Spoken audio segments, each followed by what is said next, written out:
Vučić merr kontrollin e ushtrisë dhe policisë, njëjtë si kur kishte bërë dikur Miloševiqi.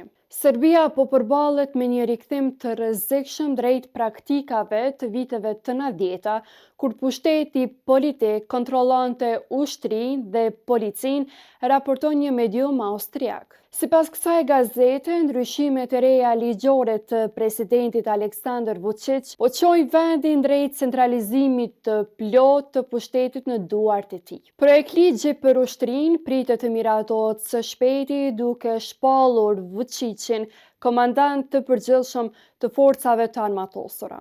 Verzioni i ri i ligjit kërkon që shefi i shtabit të përgjithshëm dhe oficerët kryesor të veprojnë në përputhje me vendimet e presidentit, ndryshim që analistët e cilësojnë si rikthim në vitet e 90-ta. Mediumi austriak nënvizon se konsolidimi i pushtetit nuk kufizohet vetëm të ushtria. Ndryshimet në polici tregojnë se edhe ky institucion po vihet nën kontroll të drejtpërdrejtë të Vučićit. Një ekspert ushtarak, Aleksandar Radić, paralajmëron për rikthim në vitet e 90-ta, ndërsa generali në penzion Momir Stanjović e quan këtë ndryshim absurd. Sipas tij, Serbia ka sistem parlamentar, por vetëm në letër. Në realitet, shumica e qytetarëve e dinë se asnjë vendim nuk merret pa miratimin e presidentit. Analistët paralajmërojnë se këto ndryshime mund të çojnë në një centralizim të pushtetit të paprecedent dhe kontroll autoritar